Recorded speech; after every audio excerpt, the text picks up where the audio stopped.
Welcome back to Casual Bias Rugby, the first weekend of the Rugby Champion, no, not Rugby Championship, Champions Cup, Investec Champions Cup, done and dusted.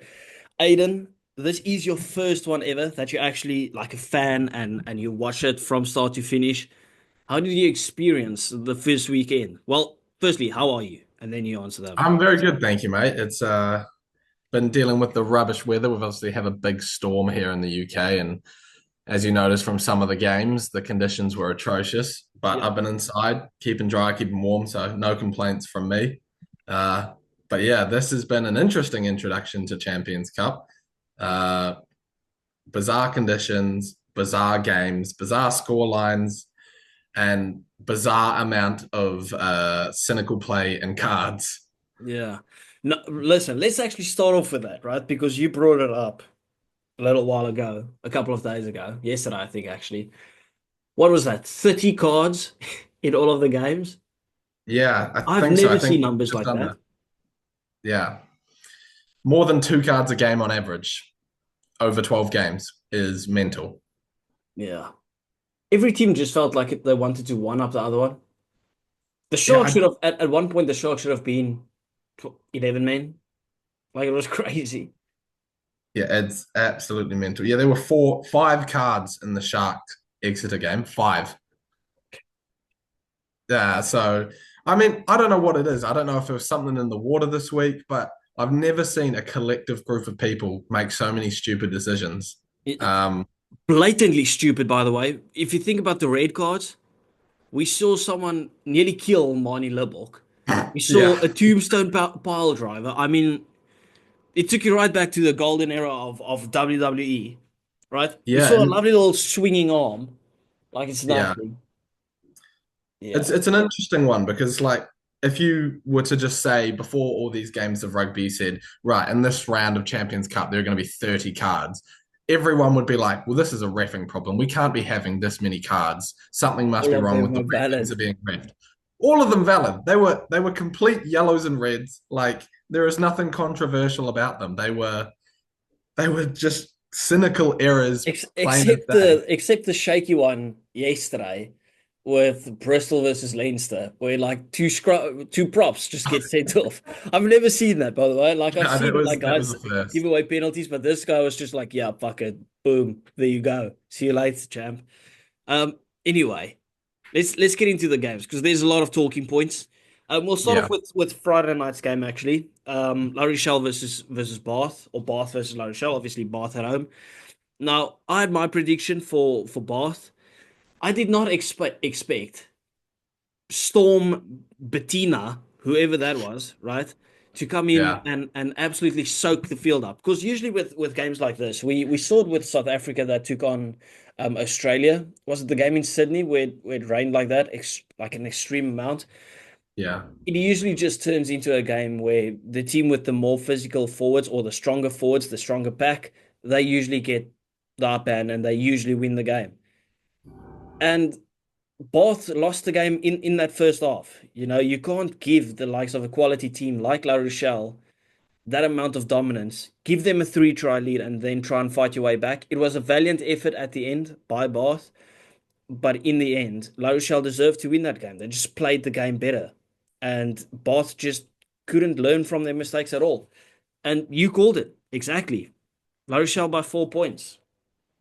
Yeah, I mean, I'll be honest, both teams did not play great this game. I mean, I know the weather conditions were terrible, like really, really terrible. Storm Dara, I think it's called. Yeah, Um, close enough. but it was just the team that made the least errors won. And they both made a boatload of errors throughout the Mm. game.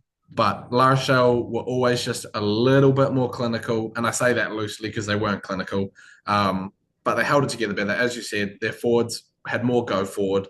Um, the first half, you get three tries up, you're not going to lose when you're a quality side like that. It takes a big capitulation to give up three tries and lose. And fair enough to Bath, they fought their way back. But it's an uphill battle and it's a tough one to win when you're facing quality sides. Yeah, but once again, it was like kind of Bath stunted their own momentum. Like they were in a dominant position. Like, for instance, right there at the end, they had the line out. But then La Rochelle got the clearance, not the best of clearances, but Bath gets the ball back right at the end of the game.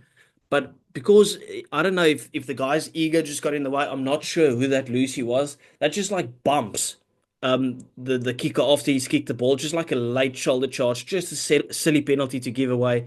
Obviously, that's the penalty now. You don't have the ball anymore. You don't get that opportunity to attack the line and score again. And it's just a bit of stupidity, right, in the end. But both will they will learn. Obviously from this game, I still think they're a quality team. They're still one of my dark horses in this competition. And in the end, they took La Rochelle, who's got a fairly like a lot better pack than them. They took them down to the wire, right? So it is what it is. They only need to place top four. They've got a quality team. They'll still go a long way. Anything you wanted to add to that, or do we go into the Saturday bangers? Yeah, the only thing I'd add is like the conditions are not going to always be like that. And Bath are a No. team that excel playing wide, expansive rugby. And when the conditions allow that, they're much harder to beat. So I think everything was kind of against them in that one. La Yep. Rochelle and French rugby, they've got big packs. They crash ball up the middle. Conditions like that tend to favour them. But I think going into next week's games, you'll probably see a pretty different Bath side. Yeah, of course. The bigger games of the championship when it comes to March, April, May, then the weather is going to be a lot better in England, or in Europe. So, yeah, they'll be pretty fine because then they can play the expansive rugby and they playing it at a great time where it actually matters. So, yeah, Clermont, Benetton. No real surprises. I don't think we need to talk about this one too much. They just smashed Benetton, 4 tries to nothing, bonus point, 5 points. There you go. See you later. Couldn't ask for much more, really. It's get the job done. They were expected to win, and they did Yep. it the way they needed to and got the points. It's pretty simple there. Yeah. Just a very, very classy performance. I didn't manage to watch all of it, right? I was switching between channels and stuff. But from what I saw, just a purely classy performance. And we spoke about Clermont being in a very dominant position. What were they? Fourth at the moment in the top 14. And they just proved the point, right? Because that was not a weak Benetton team. Menoncello, Brex, all of those big names, Gravy played, and they just outclassed them. French are looking good if you Yeah, look at this weekend. Um, Sharks, Chiefs, in the Shark Tank, 39 points to 21. I'll give you the floor first. uh, yeah. A win's a win, right? But it's ugly. And we've talked about the Sharks team a lot. They have, other than maybe Toulouse and Leinster, the most stacked side. They've got crazy talented individuals in their side, but they keep making errors that you'd see from teams with debutants in it. Yeah. Obviously, we've talked about the coaching staff. I'm not a big fan. John Plumtree, ex-Hurricanes coach. They should be annihilating teams. Like the team that they have is so strong. The only teams that should really challenge them are the Leinsters and the Toulouses. But the Exeter get 21 points. Doesn't help when you get 3 cards in the last 10 minutes. That's Yeah. never helpful for your cause. But I think if they can sort that out, that's a big if. But if they Yeah. can sort that out, they are genuine contenders for the Champions Cup. Yeah, listen, I was actually very impressed with the Sharks' performance. They have this knack of just, I don't know, stinking it out with their quality team. Um, but I thought it was a good performance until obviously that final 10 minutes when they sat with three guys in the bin, and then kind of gave what's it, Exeter a glimmer of hope, but then they just shut the door again, 39 points. Auction share very good, but I mentioned it on Saffas Unscripted. Marcus Mapimpi is playing the best rugby that I've ever seen this guy play. Like somehow at the age of uh 58 that he has somehow produced a step. He's finally got a step. His work rate off the ball in terms of it's defensive work, his rush defense, how he reads the game. He's solid under the high ball. All of a sudden, this guy looks world class. Now, he was a try scoring machine, but he didn't really offer that much other than that. Wow, he's playing some good rugby at the moment. It is crazy to me. Like this guy Yeah, is I mean, special. he's in a horrible position as a South African player because he's incredible, playing incredible. but he's stuck behind KLA and Cheslin Colby. Yeah. And I wouldn't wish that on my worst enemy because how the hell do you break into that squad with those two fellas on the wing who aren't slowing down in quality, who aren't slowing down in form, and producing magic game in, game out for South Africa? Yeah. So I feel from the Pimpy because, as you said, he was sensational in this game. And yeah, developing a step. Apparently, old dogs can learn new tricks. Yeah. The issue's probably just he won't be fancied for the next World Cup, obviously, because I mean 2027. I think he will be 40 then. I'm not even sure. Like the guy, he's not that young. Um, Yeah. At a club level, though, I think that's a brilliant person to have in your team. Like he's yeah. got the experience, he's got the knowledge. As you said, he's very smart on defense now with his rush defense. That's something you can count on in the big, tight games that you need to win against your big sides, your Toulouses, your Leinsters, your La Rochelles, Bordeaux, etc. So as long as he's fit, as long as he's healthy, good addition to that squad. Yeah, and that still means Exeter without a win this season. That is tough. That is Yeah, it's really brutal. tough. They're turning I into mean, Wales. they didn't really expect to come to the Shark Tank and win, really. But yeah. Yeah, Um, so the Stormers played Toulon. I don't think there's much to say about this one. Northampton Saints versus. Listen, the Stormers absolutely stunk it out, right? I don't want to go on a rant, but do you want also me to feel do it like I for have to go on a rant. I can do it for you if you like, is from a neutral perspective, so you don't have Yeah, to feel like yeah, you're on yeah. your own team. Tell me what do you think first? I'll wait on you. We always say that rugby is a game of two halves, and I think this game exemplifies it better than any other game I've seen in the last 5 years. I do not know how the Stormers can go from a quality side for the first 40 minutes, playing good rugby, the upper hand, to a side that forgets how to play in the second 40. It just looked like they lost all shape, all form. Um, Toulon even gave them a way back in. They conceded a red card and a yellow card within 3 minutes. Down to 13 men. You think, here you go, Stormers, this is your chance. But no, they get into an advantageous point in the field and then commit a yellow card offence, back down to 14 men, evens the playing field. And yeah, it was scrappy. I mean, credit to Toulon. Baptiste Saron was incredible. His clearance kicking, his in play kicking, and his running of the ball was exceptional. But I think the Stormers were their own worst enemy in that game. Yeah, yeah.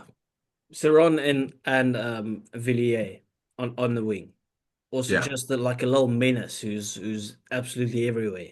Those were the standout players. Obviously, they had some forwards that did the work, but I agree that first half of the Stormers was good. We obviously let in the try at the start, and then we fought our way back, right? And I thought we deserved the lead at the end, right, of that first half. We really fought our yeah, way back in, and we worked hard for our points, and in the end we got it. But the way that we just got dismantled in that second half is obviously a credit to Toulon, but also like terrible from us. I made a video about it today on TikTok, right? And it's like, doesn't matter what team the Stormers put out, it is going to be a second to third string. Like it's our yeah, strongest team that we can field possibly because of all the injuries. Like I actually made an image, right? I just quickly want to run you through what our team would be if everyone was fit, right? I know this is rugby where no one's always fit, right? But just bear with me. yeah. Kitshoff, Dweba, Malherbe. That would be the front row. Kitshoff and Malherbe injured. So that's two of the three. Salman Murat would probably have that four jersey and he's the captain. Injured. Ruben van Heerden, he'd be fine in that number five jersey. Our back row, Dion Fourie, Ben Jason Dixon, Evan Roos. All three of them injured. Let's move on to the back line. Herschel Jantjies, he's fine. He's not playing great, but he's fine. Mani Libbok probably died. Like that was Yeah, crazy. yeah, that's probably the He worst. was knocked out so stiff he still held the ball on the ground. Yeah, Broken that, face and everything. Obviously we hope Mani is fine. That was nasty. It that was was very one of the nasty. worst contacts I've seen in a long time. Yeah. So obviously our best wishes is with Mani that he recovers in that one. Um, our centers would be Sasha Feinberg and Komazulu injured, Dan Duplessis injured, Our wings, Leland Zeiss and Hartenberg, both fine, and then fullback Damien Willemse. That is 11 out of our 15 players injured. There's not a single Springbok fit for the Stormers. So, what could our expectations possibly be? Because it's like it's that, but then I'm angry at the coaching staff because we just look like we're doing nothing. Like we get the ball and there's nothing. You just think, what the fuck are we doing? Like I'm just seeing Yeah. a bunch of guys standing there. And then also I'm so annoyed with the higher ups for not signing players because we just sell our players like it's absolutely nothing. There you go, there you go. Not acting like a team who's been in the final, who's been in a quarterfinal, and actually won the tournament. Just letting players go. It's like small club mentality. And then we want to extort our fans in terms of asking them nearly 3 times the price that you would watch a game in Joburg for. Yeah, that's not a Where's good the look. positives when you look at the Stormers? Let me ask that to you as a neutral. Well, I certainly wouldn't be backing them if I was picking a team at the moment, that's for sure. If I was trying to decide on which South African team to support, I'd look at it and go, yeah, that's a pit of sadness that I'm going to avoid, and pick someone else. So I can't imagine how you actually feel. Yeah, it's terrible. It is really terrible because you don't really know where to shift the blame. Like obviously, I'm not using this as an excuse for why we lost. Toulon was great. Um, Yeah, I can blame the coaching staff, but the coaching staff didn't force Leland's ass to be stupid and fly in high on Ceron. Don't get me wrong, Ceron milked the absolute shit out of it. He milked that thing, right? That was a cow. There you go, yeah, right? But some of this stuff was just like brain dead rugby. I was like, I'm looking at this thing. I'm like, how is some of these things professional? How is this a professional rugby team at the moment? You look at how yeah, hard we worked for our points. They get one maul. They bulldoze over our eighth man.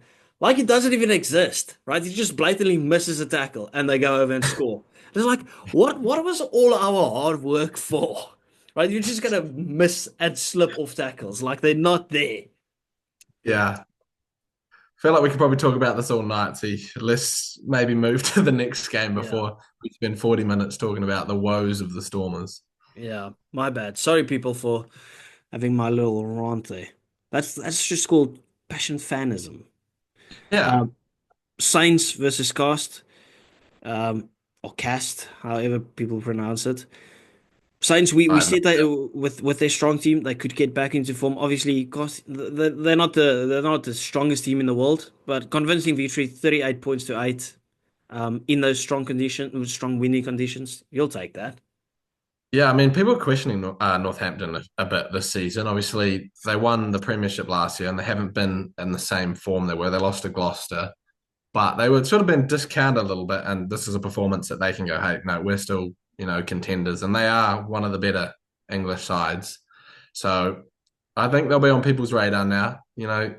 Cast or Castres or however you say that name, are a decent side still. So, I mean, the other Yeah. teams that have got Northampton later on, I think they can't take them lightly. No, and it's the same story with Munster, who we're going to. Massive victory over Stade Francais. Um, Yeah. Is this the kind of momentum builder that Munster needed? Um, Obviously they got a good victory over the Lions. The Lions not a shaky team, not a bad team at all. Well, the Lions have lost to the did the Lions lose to the Ospreys this weekend? I'm not even sure. But a big I'm not victory sure. over the Lions. Now another big victory over Stade Francais. Is that little momentum booster that they needed? Feels like it. Yeah, every Munster fan I've talked to says Munster starts slow, and they had a terrible start to the URC this season. Starting even Um, slower than usual. That's Starting surprising. slower than usual. So, if what they say is true and they always pick up to the end of the season during Champions Cup time, which these results would, indicate, then, they're a quality team and they played really well against Stade Francais. Stade Yeah. Francais, I, I don't really know what to say because they're a decent side, but again, it was similar to like the Stormers case. They were making stupid decisions all the time, and probably saw two of the worst offences. Other than obviously Manny Libbok's the tackle against him was atrocious, but it wasn't like blatant idiocy. Yeah. The guy picked up Craig Casey upside down and was going to pile drive him head first. That's the worst decision making I've ever seen from a rugby player. You Yeah. can't even excuse it. And I have my own views on the Peter O'Mahony thing. My opinion was it should have been given yellow and potentially upgraded to a red, but I can understand why it was given straight red. Again, silly decision. What are you doing? Yeah. Um, and then obviously Munster had their own cards, Nankiville as well. Some people are complaining for the one on Shane Daly, the late careless hit, but he kind of pulled out of that. But A lot Shane of Daly, stupidism. By the yeah, way, the Lions did lose to the Ospreys. I can't believe it. Uh, oh, Crazy. yeah, Shane Daly back from Munster, he was great. Do Abraham, you reckon this is the momentum shift that Munster needed? yeah, I do think so. It's two important wins. Beat the Lions, who were before the loss to the Ospreys a decent side. They were unbeaten in the first three games. Yeah. Um, Absolutely thumped Edinburgh, who are no slouch of a team. Yeah. My team, but yeah, I Yeah, think and that. Munster always has this weird thing where they have a bunch of injuries and then they just fix up and get it right. It feels like I'm seeing a bunch of the guys that used to have injuries back on the field now, which is obviously great. I mean, I think this is the first time that I've seen Peter O'Mahony play this season for them. So yeah, I don't watch Munster religiously at all. But yeah, you can definitely sense that on the up now again. They're Yeah, kind of hitting that form that they always do. Um, Saracens versus Bulls. I call the upset victory, yeah? And this looks like an absolute farter that I just predicted over there. Like the Bulls were in the lead, by the way, 5-0, if I'm not mistaken. yeah. After like 5 minutes. And the Yeah. halftime score was what? 7-5 until Let me Saris just absolutely took over 8-5. in this game. Just a classy Yeah, performance. You gotta question the tactics of Jake. yeah. What? What do you mean? Jake White. Oh, yeah, yeah, yeah. Sorry. But not Um, Jake that's on the channel. I was like, what's he got to do with this? No, no, Yeah, no. I mean, the simple answer to this game is Saracens played to the conditions and the Bulls didn't. Yeah. Uh, Other than that first try, which was the result of a big sweeping pass, they kept trying it. The conditions just don't allow it. Saracens, who their strength is in their forwards, kept it tight, kept it mobile, and just played to the conditions a lot better. I think if you have a look at it, all the tries for Saracens are from the forward pack. Yeah. As expected, Um, right? In those conditions, you will never, unless you have like a penalty advantage while you're 5 meter out and you just cross kick the shit out of it and pray for the best. yeah, it was just a tactically sound game from Saracens, and they're not a bad side. Obviously, bouncing back from that Yeah. surprise Newcastle loss, but other than that, I think that they're in with a shout with upsetting a few teams. I don't know how far they'll go, but they're a Yeah. strong side Well, the at the thing is, the moment. Bulls don't even have a bad forward pack. No, And to get blitz like that, that's tough, right? Because the yeah, Bulls also send out kind of their strongest team. So there was no Ulrich Lowe and no Ruan Orkia. But for the most part, that is a very strong Bulls team. Obviously, they've got the flair a lot more, right? They do play some beautiful rugby when they decide to actually play rugby. Those conditions really didn't fancy any of that. I mean, it's no, crazy. At least the Bulls are coming back now. They're coming from that what 2 degrees and storm Dara. They're coming back into like 35 degrees at altitude. yeah, And don't expect them to lose. Don't expect to see them losing any games over there. no, Saints, we just spoke about them. Keep an eye on them. Good luck, buddy. Good luck, buddy. Because the yeah, Bulls will probably be hurt. Their fans will be angry because Bulls fans very passionate, very passionate. yeah. I admire it. Right? They get angry. It's your typical Saffas, right? So, They throw blame around like yeah. it's everywhere. Listen, if the Saints pull out a good performance, your fans are getting smacked in the stadium. That's probably what's happening. So yeah, do it for your fans. Keep them safe. Play bad. Yeah, Um, yeah, Next up, this was a beautiful game. yeah, Glasgow versus Sale. Oh shit, Glasgow versus Sale, 38 points to 19. And I said this previously. I don't even think Sale were that bad. Like I didn't see it. look at Southern and think, oh, they're just thinking it out. Glasgow were great. Just Yeah, persistency on their attack. Just never giving up. George Horn, try, yellow, try, all in one half. What? yeah. For me, it was Glasgow didn't even get out of second, third gear. They were persistent on attack, but they looked like they were cruising. They never looked like they were struggling. Sale obviously getting 19 points, but you watching the game, you never felt like they were in it to win it. They were playing some decent rugby here and there, but costly errors, handling mistakes, again, probably conditions. But Glasgow just looked good, and Glasgow at home are very hard to beat, Yeah, and they showed it. And I think they're contenders. If they can they play are. well away, then it's on. If they top this group, good luck beating them. That's what I'm saying. If they get their home draws, Yeah, massive upset if they lose a game. Um, yeah, Racing versus Harlequins, 23 points to 12. One of the same as kind of same WhatsApp group as Bath versus La Rochelle. Kind of just the conditions didn't really allow for any rugby to be played. They yeah. did try and play a bit more rugby, but yeah, it was still tough The pitch was condition. atrocious for Yeah. that game. It was so torn up, puddles, getting ripped up by the scrums. It was just a tough game to watch. Nothing, no momentum either way, really. Yeah. Racing got a little bit in the second half and were able to hold on, but it was a tough watch. I wasn't enjoying it as much as some of the other And games. with everyone, all the hype around, oh, Marcus Smith versus Owen Farrell. And Farrell didn't even play. Like, obviously, we didn't know that because I'm not up to date with the top 14. I'm not sure if he had an injury or anything. But I even saw like major rugby outlets like talking about it. And I was like, oh, okay. So much talking for absolutely nothing. Um, yeah, let's move on to the Sunday games. Okay. Bordeaux, Leicester Tigers. Game of two halves. You said that about the Stormers game. Leicester Tigers were class, right? And then Bordeaux just decided, well, we'll be even classier and smash Yeah. you within in 10 minutes. Like Tigers probably thought, okay, well, we have got a bit of hope. And then Bordeaux just snatched it all away in 10, 15 minutes, basically. Yeah, I mean, the Tigers were brilliant, and I mean brilliant for 70 minutes. Uh, I wrote them off big time. I thought Bordeaux would absolutely smash them. But from the get-go, they looked like the better team off the rip. I got a bit more balance through the end of the first half. Second half started, and from about, I think it was 42 minutes to 52, Yeah. the LBRA try, and then someone else scored a try. Three tries in 10 minutes, and it's like, what's just happened? It's Yeah. like someone pulled the wool over Leicester's eyes, and the game was over. But no credit to them; they fought back.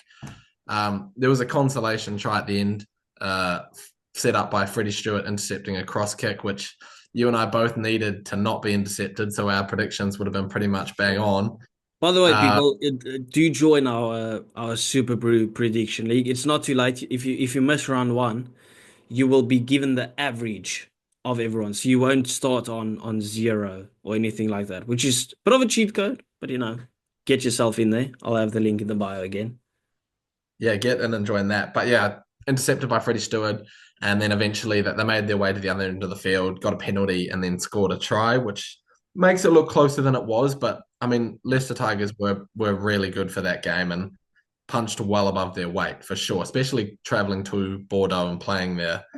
But man, They how just good is this score line, right, should have been even closer than what it is with the consolation try.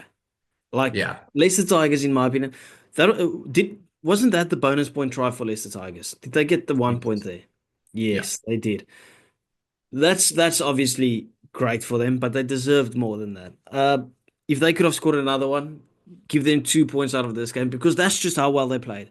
It's because we've got Bordeaux at such a pedestal at the moment with how good they are. For Tigers to go there in that first half and put up a performance like that, never say die attitude. Great game. This was a sensational game of rugby. This was game of the weekend by far. By yeah, far. by And far. the thing is, like, Tigers looked great. Bordeaux looked sensational as well. Like they didn't look bad. It's just both teams looked very good. Great game. Toulouse versus Ulster. We all said this. Um, I got my prediction with wrong with 2 points. I'll take it. Toulouse just made Ulster look like they don't belong there.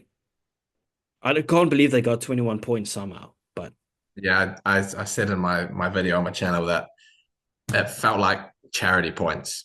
yeah, Watching the game from the kickoff, genuinely from the kickoff until the game ended, Toulouse was so in control. It looked like they were playing for fun. You know, when you go out with your mates and play rugby and you just try random stuff to see if it works. They were doing that and it was working. Yeah, I've not seen a professional side look so outmatched in a this is game your in first quite Toulouse a game that while. you've seen. Yeah, this is the first Toulouse game I've seen. So this is my first introduction to this super squad. And yeah, their forward pack is massive. And Meafu and Flamont, right, it's like what, 6'7" and 6'8" and 140 kilos. Like you're not stopping that man. Meafu got 2 tries. Intermac was great, DuPont was great. Well, Intermac didn't even get the honor of having his name being said when he scores a try. We spoke Yeah, about it on the group, and I was like Dupont, don't get me wrong, Dupont played a great game. I thought yeah, Dupont was very good, but the amount of glaze was exceptional. Like it was yeah, crazy. I've never seen that yeah, amount of glaze. Dupont picks the ball up out of a ruck, just passes it to Intermac. It doesn't do anything. Intermac scores the try. They're like Dupont and his partner. And I'm like, seriously, put some respect on his name. What are we doing here? DuPont yeah, literally just passed the ball. Like, I'm not trying to say that as disrespect to DuPont because he was great, but these commentators, seriously, oh my word, I can't stand it, right? Just call the yeah, game. Like, you don't yeah. need to talk about DuPont every single time he touches the ball. He takes the ball out. That's why he's the greatest player in the world. Okay, we get it. Yeah, I mean, Just call the game. we're on one side and we're always critical of these sorts of things and overhyping him as a player. But even our friends and other content creators were like who love DuPont and think he is the bee's knees. They're like, well, I've never seen a game where someone gets glazed so much. It Yeah. was genuinely brutal. He made a kick that if Werner Koch caught it, which he should have, would have been a try at the other end, but he Yeah. dropped it. And the commentator says, "Oh, even DuPont's mistakes turn to gold. That's how good he is." And I'm Yeah. like, that's an outrageous comment to make when he's made a mistake. Yeah, Um, because that is try time all day long.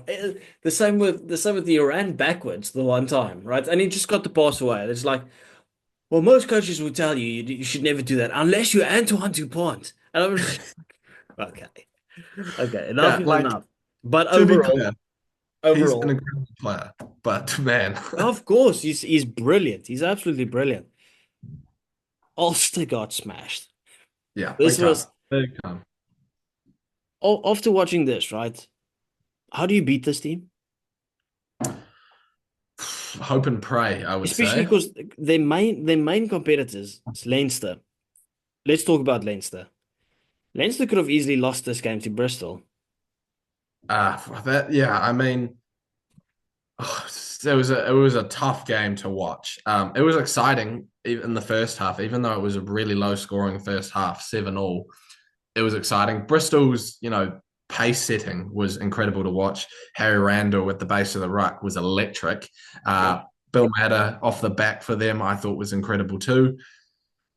There was some calls that I think Leinster were fortunate with. The ref was not great in total, but some of the calls that didn't get called were bizarre. I'm amazed Sam Prendergast stayed on the field, first of all. He played well after that, but my brother thought he was playing football. He came in with the most vicious slide tackle, knees first, into a player and stopped an attacking play. It's a Yeah. cynical foul, He's, and it he's, should have been he, he he does like this bit of cheekiness, eh? Because look at what he did in that Fiji game as well, with the and shoulder against barge. Callaway in Australia. He done the same type of tackle against Andrew Callaway on a try scoring opportunity in the corner.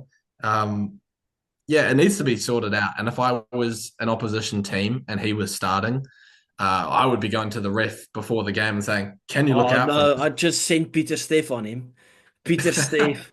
Pieter-Steph, Geordie Barrett, but it's Sam Prendergast. Can you? Yeah, but not every team has Pieter-Steph. So if I didn't have Pieter-Steph, I would be, telling the ref, and this is what we want you to watch out Yeah, for but because you've still got your enforcers. You've got Scotty Barrett. You've still got yeah. Wallace Atiti, Adi Surveyor. Those guys do like to put in a big tackle. So Yeah. But yeah, I think the key point of difference between Bristol and Leinster in this game was the bench. I was talking about it on the live for this game. I said it'll be interesting to see if Bristol can handle Leinster's bench because it is stacked. It was probably the most stacked bench of this round. You bring on Caelan Doris, the Irish captain, RG Snyman, an absolute weapon for South Africa, and Geordie Barrett, a 70 test All Black. you're supposed to also say Andrew Porter, but he stank it out a bit. So Yeah. I was just leaving him out. He stunk up the scrums big time. Um, but yeah, like that is tough to compete with if you're a yeah, team like Bristol. yeah, And the game just sort of ran away from them, and it was tough to watch. yeah. No, the quality of Leinster obviously came through there at the end. Just showing you, listen, you can have a tough game, but if you go to sleep for a couple of minutes, we will smack you around. Um, Yeah, and it was question just probably 15 minutes. is Andrew Porter the best playing prop in the world, but the worst scrummaging prop in the world? Yeah, I would hazard a guess, and a lot of his, I say earlier career, but I mean sort of the past 2-3 years. He's been, touted as one of the best props in the world, and he is. And they talk about his scrumming prowess, but I think it's nonsense. The Rugby World Cup, he got done multiple times. Autumn Nations, he gets done. This game, he gets done by the Bristol prop. Alice Genge put him to the sword, and then the replacement prop put him to the sword, and he gets sent off with him. Um, Yeah. that's, but Well, he's he, exceptional he was he everywhere was else. good. He was good in the Champions Cup final against Toulouse. He played like the full 80 minutes nearly. He was very, very Yeah, good in that game, and he held his own in the scrum. But I'm just like, it's not the first time that I see him getting blitzed at scrum time, right? Yeah. He was fresh legs, get sent off with other play. It's the first time I've seen something like that. But yeah, yeah, anyway, that's the end of round one. Well done to everyone that won their games and stuff. Obviously, some of us have tough pills to swallow. Um, it is what it is.